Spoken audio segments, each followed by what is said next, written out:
Hi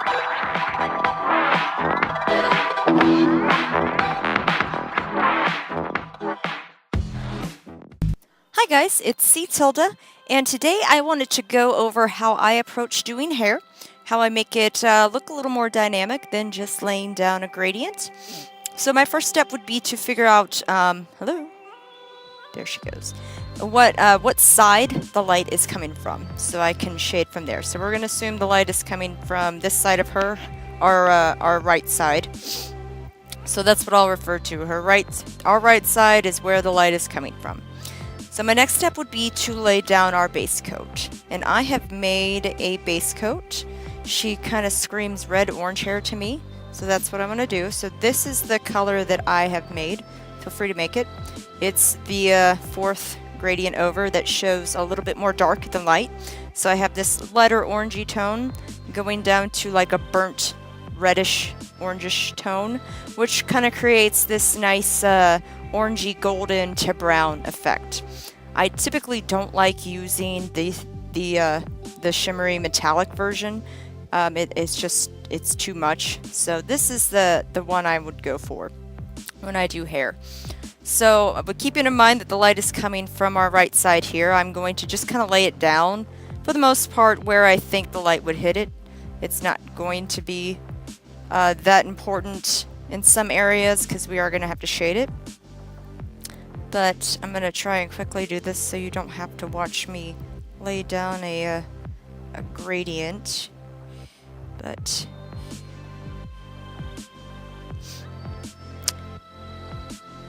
so yeah, I do like the thought of the inside, the part of her bangs that are curling into her forehead are a little bit darker there at the bottom, so that it kind of looks like they're rounding out around her forehead there. And just keeping in mind where that light's gonna hit if it's coming from our right side. So, but when we shade it, there's really not much we can screw up here.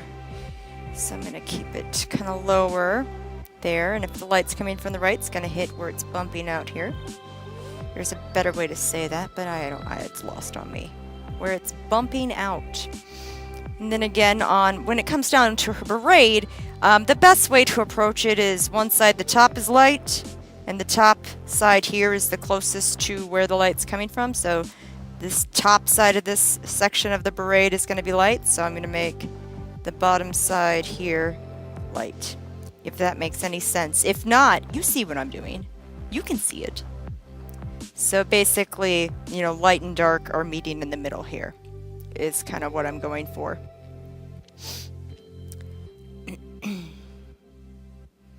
And there are other ways to do this. There are people who do this way better than I do, so, you know, feel free to look at what they do. But this would be my general rule of thumb for braids and how I would like to do them. So the top side is catching the light here of the bumpity bump of the braid, and then the bottom side here. Oops. Get that a little bit lower. Sticks out. And voila! Voila! You know, something like that looks pretty cool anyway, because, you know, the color that we created goes from really light to really dark. Kind of made it more dynamic to begin with. But let me go back to my crowns, and I'm going to use the colors that I create now. So I'm going to pick up a dark tone, not the darkest. So that's basically what I'm going to use the whole time. So what I'm doing for this side of her hair, I am shading the side that the light's not hitting on. So obviously if the light is coming from our right side here, so it's hitting obviously right here, I don't want to shade that part. I am going to get it out of solid and shade down the side here, all the way down. Oops. And yes, it's just full of oopses, especially when they have really thin strands of hair. So I'm going to do this with every strand. Some of them are a little too thin for it to matter, but I waste my time and I do it anyway. Like this one. I'm gonna zoom in. Again, I am used to Recolor. I am used to where my finger is hitting. I've gotten the hang of it. So you're just gonna have to get used to screwing it up and trying it again and being like, why can't my finger hit the right spot? It's because you're not used to it, and it will eventually. So I will literally go through and do that to every strand on this side, but I won't bore you to tears with that. And you see how it starts to pop when you do this, you know? It's just these little things that help make things pop. And then, you know, keeping in mind, so I'm gonna do it here, and then, you know, it's gonna get darker. You know, it's light where it's bumped out the most and it's catching the most light, and then it's darker where it's not catching any light, / it's, you know, curving into her face, curving away from the light in some way. So some parts, you know, I'll go in and make it darker at the tips. You know, if I say you know one more time. I'm a creature of habit.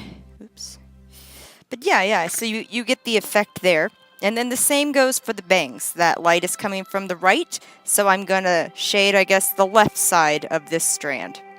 And then the left side of this strand. And that gradient, you know, how we laid it down? We laid it down smart, you know? We kept in mind when we started where we wanted the lightest and the darkest parts to be for the most part. So we're not going to have to build up the bangs that much. And I'm just shading the left side of each strand because that light is hitting the right side of each strand. And really, that's all it comes down to. That it's as easy as that, you know, and you get to this side, so obviously the light's coming from the right side, so again, I'm going to highlight the left side of the strands on this side. So when it's just straight / slightly curled hair, it's pretty simple to get it to start looking a little bit more dynamic, you know, give it some pop. And it's really going to pop because that lighter shade is kind of coming out more the more dark we put around it. You know, just it is very time consuming to do this, but just the results are just so worth it. It looks really good. As you can see, just the simple ones we do, and you don't necessarily have to do every single strand like this, you know, but that one was too much. And then when it's getting down here where it's not catching the most light, I'll make it dark and just bring her on up, you know, get dark, too much, bring it up, you know. I'm going out of order here, but normally I would totally start on one side and slowly work my way over to another side. And then when it comes to her braid here, it's the same thing. The light is coming from the right side, so it's hitting the right side of each strand.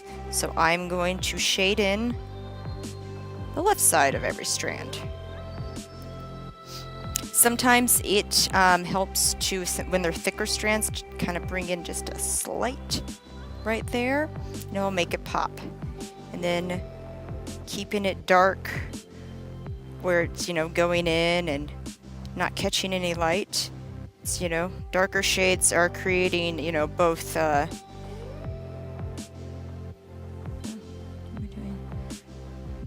you know, creating dimension, showing shade, and showing depth. And another fun trick, you don't have to do a million strands with them, but another fun effect I like to do is just drag a line down the middle, and then when you zoom out, see that right there? It made it look more dimensional, you know? And sometimes it works nicely, and sometimes it doesn't. And again, you're just going to have to get used to, you know, where your finger is. You're going to get used to how big of a dot you're going to make, how wide it is when you zoom in and out. And then with the other side, it's the opposite. It's hitting the right side of the strand here. So we want to shade this side. And then bring some depth and darkness down to where it's getting into that braid. And again, sometimes just bringing in a little bit to that left side to kind of give it more 3D effect. But yeah, I mean, you know, this is how I do hair. This is how the one I've posted, it's her, looked. I did post her without even doing these flowers. You see that? Geesh. It happens to all of us, okay? You post your picture and you're like, oh my god, I wasn't done with that. So, these things happen. But yeah, that is just as simple as it is to do hair. Maybe it's not simple. Maybe I'm being a jerk by saying that. But again, just figure out where your light's coming from and shade in the opposite side of that strand. And then if you don't feel like you had enough highlight, you can bring in your lighter color and, you know, get some lighter strands in there and, you know, bring everything out. But I hope this was helpful to show how I would approach shading hair. I feel like this is kind of a simple way to do it. So, yeah, I'll see you guys next time.